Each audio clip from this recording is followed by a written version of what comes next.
नमस्कार, आप देख रहे हैं टीवी 9 राजस्थान। मैं हूं अम्बेश श्रीवास्तव। और देखिए, अंता उपचुनाव खत्म हो गया है, नतीजे आ गए हैं, कांग्रेस की जीत हुई है, लेकिन सुर्खियों में अभी भी नरेश मीणा हैं।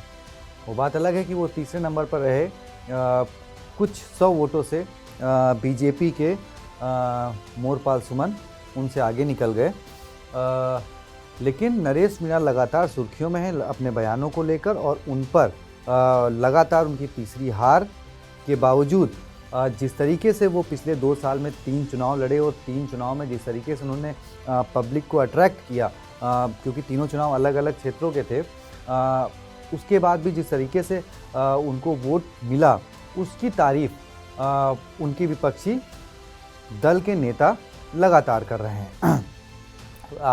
कांग्रेस के कई नेताओं ने नरेश मीणा की तारीफ करी और सजेशन दिया कि भाई आप मतलब उनको थोड़ा सा अपने में बदलाव करने की ज़रूरत है। अब इसी बीच अशोक चांदना, जो कि प्रभारी थे अंता उपचुनाव सीट के कांग्रेस की तरफ से, उनका एक बयान सोशल मीडिया पे खूब वायरल हो रहा है, जिसमें वो नरेश मीणा पर बीजेपी की बी टीम कहें, या फिर उन्होंने डायरेक्ट ही बोल दिया कि नरेश मीणा मुख्यमंत्री भजन लाल शर्मा की तरफ से कैंडिडेट थे, उनकी फंडिंग मुख्यमंत्री की तरफ से हुई, वहीं मोरपाल सुमन जो है वो वसुंधरा राजे की तरफ से थे। तो मतलब उन्होंने पूरा नरेश मीणा पर बीजेपी के साथ होकर चुनाव लड़ने का आरोप लगा दिया। अब उनके इस बयान पर, क्योंकि उनका बयान ये सोशल मीडिया पे वायरल हो रहा है, वो क्लिपिंग उन्होंने किसी इंटरव्यू में कही थी, तो उस क्लिपिंग को शेयर करते हुए जो बीजेपी के प्रदेश प्रभारी हैं राधा मोहन दास अग्रवाल, उन्होंने लिखा है व्हाट एब्सर्ड। अब इसका हिंदी में थोड़ा सा अर्थ अलग हो जाता है, तो उसको आप निकाल लीजिएगा, मैं स्क्रीन पे आपको दिखा देता हूँ उन्होंने क्या कुछ लिखा है। व्हाट एब्सर्ड, ठीक है। अब राधा मोहन जी ने क्योंकि ये लिखा, तो जवाब में फिर तुरंत अशोक चांदना जी ने भी देरी नहीं की। उन्होंने लिखा कि भाई दोनों चुनाव 2023 और 25 के मतदान आंकड़े लेकर कभी भी चर्चा कर लेते हैं राधा मोहन जी, जब आप चाहें, जहां आप चाहें। तो दरअसल 2023 में अंता की सीट पर जब चुनाव हुए थे, तो कांग्रेस की तरफ से तो उम्मीदवार प्रमोद जैन भाया थे, जबकि बीजेपी की तरफ से उम्मीदवार थे कंवर लाल मीणा, और हार जीत का अंतर कुछ हज़ार 2-2.5 हज़ार के आसपास ही था।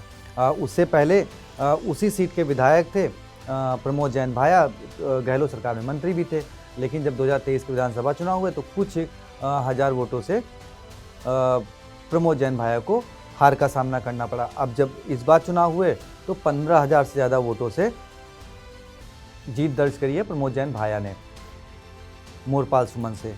तो अब अशोक चांदना जी ने भी निशाना कर लिया कि भाई दोनों आंकड़े लेके आ जाइए, कभी भी चर्चा कर लेते हैं। अब देखिए, अंता की लड़ाई हुआ क्या उपचुनाव, वो भी आप जानते हैं। किस तरीके से बीजेपी के जो कंवर लाल मीणा थे, उनको उनके 20 साल पुराने एक मामले में, जब उन्होंने एसडीएम पर रिवॉल्वर तान दी थी, उस मामले में सेशन कोर्ट ने सज़ा सुनाई 3 साल की। वो सज़ा को लेकर हाई कोर्ट पहुँचे, हाई कोर्ट ने उसको बरकरार रखा, फिर वो सुप्रीम कोर्ट गए, सुप्रीम कोर्ट ने भी उसको बरकरार रखा। फिर ये हुआ कि शायद विधानसभा से प्रयास किए जाएँ कि कुछ राहत मिल जाए, लेकिन वहाँ से भी उनको कोई राहत नहीं मिली। और इस तरीके से जब उनकी 3 साल की सज़ा बरकरार रखी गई, तो फिर उनको विधायकी उनकी निरस्त करनी पड़ी, क्योंकि भारत का कानून है कि जिसको 2 साल से ज़्यादा सज़ा होती है, फिर वो विधायक सांसद के पद पर नहीं रह सकता। तो ऐसा कानून है, तो कानून के तहत उनकी विधायकी चली गई और फिर उपचुनाव हुए, और उपचुनाव में नरेश मीणा ने भी निर्दलीय ताल ठोक दी, मामला त्रिकोणीय हो गया था।